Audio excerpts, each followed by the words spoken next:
Hey, it's Matt. How are you? And I love the intersection of American pop culture and Japanese pop culture.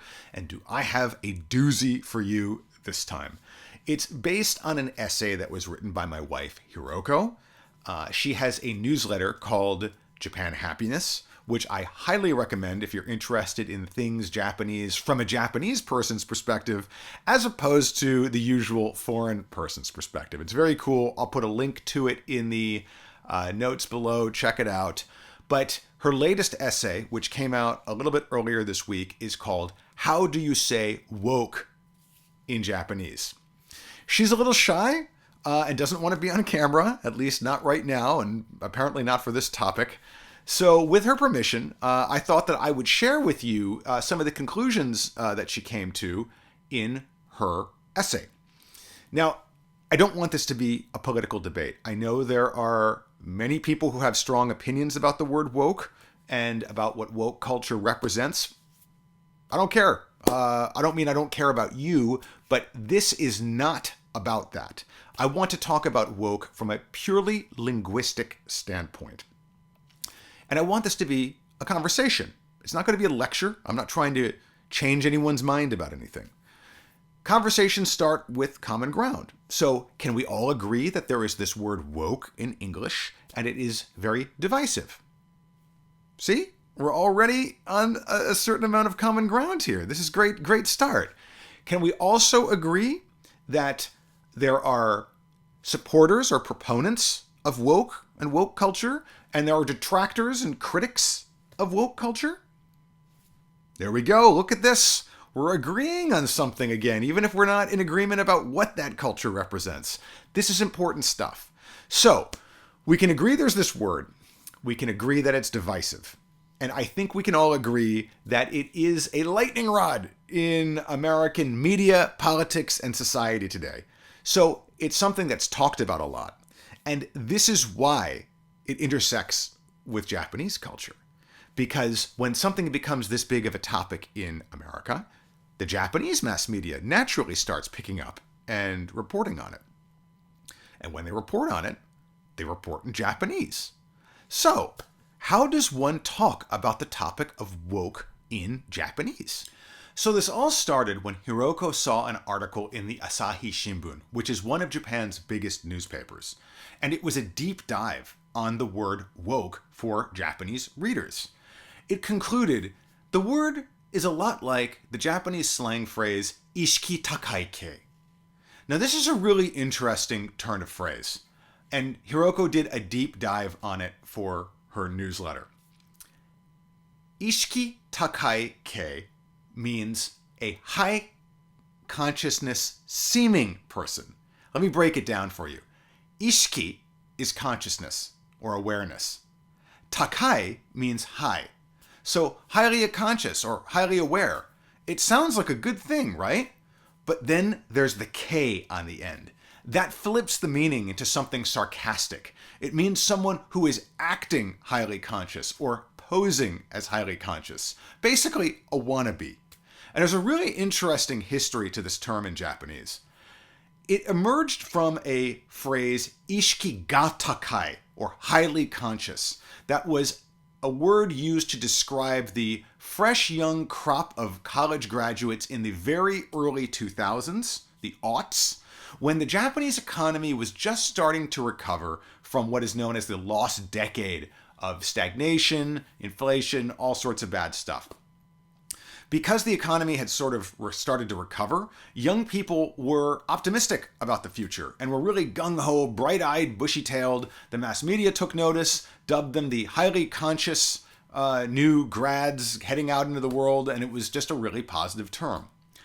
But then just a few years later, Japan hit another economic downturn. This is around 2008, 2009, right after the Lehman shock and big financial downturn that the entire world experienced around that time. Suddenly, this idea of being optimistic about the future just went out the window. But there was a certain group of people who kind of clung to this idea of being conscious or conscious seeming. And I think it's really key. This also parallels the rise of social media in Japan. Twitter, Facebook, they all came to the country around 2009, 2010, launching an entire new generation of influencers. So around that time period, ishiki ga takai, or highly conscious, transformed and flipped into ishiki takai kei, or highly conscious seeming, which was an insult.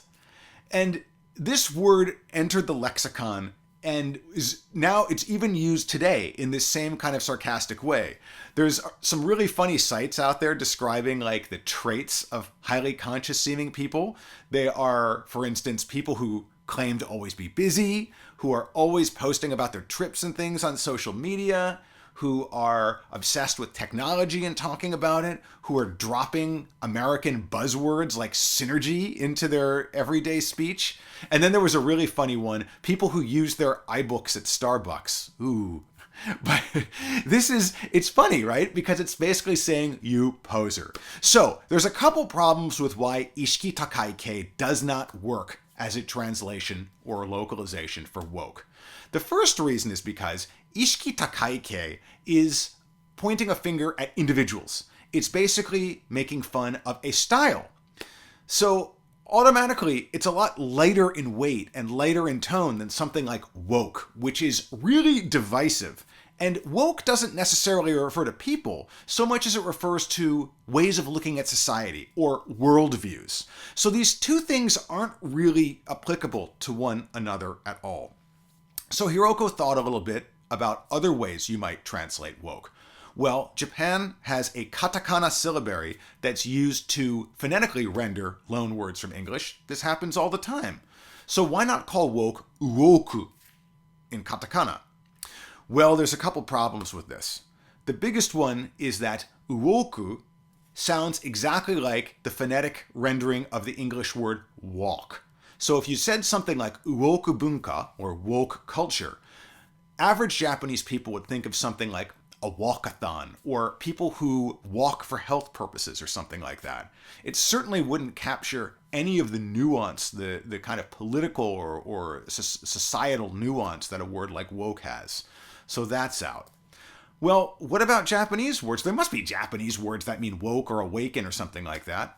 Of course there are. There's things like mezameo, like wake up, or even something like kakusei, although that's more like a kind of enlightenment type thing. The problem is these words out of context have really weird meanings in Japanese. Like if you just said mezameo or something, it sounds like, I don't know, something like a cult leader would say.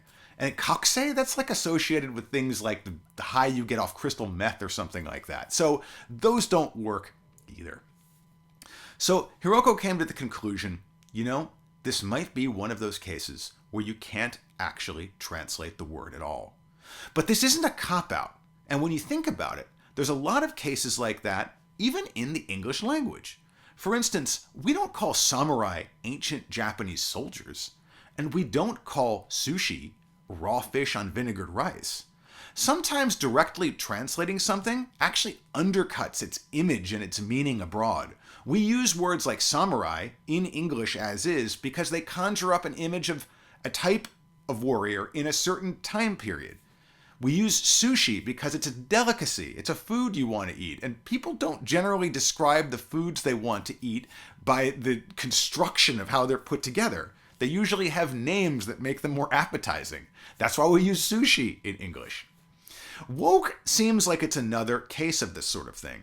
And actually, that's borne out by the fact that the Wikipedia page for woke in Japanese is written W-O-K-E at the top with a lot of explanation down below at what the socio-cultural, political phenomena that are happening in the United States are to explain it to readers. The American culture wars are a very unique to America and the Western world sort of thing right now. They're not happening in Japan. So there aren't any words that instantly capture the divisive nature of a word like woke in English. Also, there's a big problem with using phrases like, for instance, ishiki takai kei. Well, that's sarcastic, right?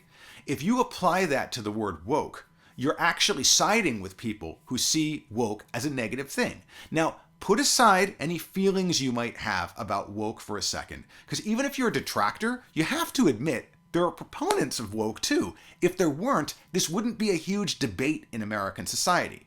And if you believe that translators should not inject their own politics into the translations they're doing, even if you are a detractor of woke, you can't possibly support the use of ishiki takai, highly conscious seeming, a sarcastic term, to describe, to translate the word, because it's basically taking a side. It's siding with the critics.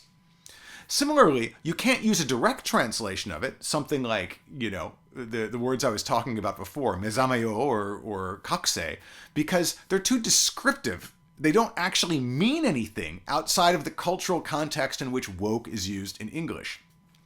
So, you have this very complicated situation, a very complicated and divisive word, and it is a perfect example of something that a lot of translators and localizers come to understand over the course of their careers. Sometimes there are words you simply can't translate. You have to just render them as is and explain the context in which they're being used. I expect the word woke to pop up a lot more in American mass media and society over the years to come. And that means you're going to be seeing a lot more of it in the Japanese mass media as well as it gets reported upon. Especially when you see things like anti-woke legislation or things like that that are actual kind of hard news stories, so to speak. So Japanese reporters are going to be wrestling with this a lot in the years to come. But I think you're going to see a lot of examples of WOKE with descriptions of how it's being used. Is it a proponent of it? Then you would just translate it, you would describe it in that way. Is it a critic of it? Then you would see it translated in that way. And so it goes with highly culturally sensitive and especially divisive words like this one. There you have it. So I know that this is a really, really, really, really controversial topic. And I hope you can kind of put your own feelings about wokeness, whether you're for it or against it, aside, and discuss it linguistically in the comments. I know that I am probably wishing for something that's never going to happen, but I thought I would say it anyway. And I'll be down there with you, joining in. Hopefully, try to keep it kind of nice, people, please. Because I like talking to you. I like talking about stuff like this, even when it is divisive. If you enjoyed this, please like, subscribe, all that great jazz. And please check out Hiroko's newsletter, Japan Happiness. Like I said, it is a great look at Japan from a Japanese perspective, which is really rare in English. And I think you'll really enjoy it. Check it out, and see you next time.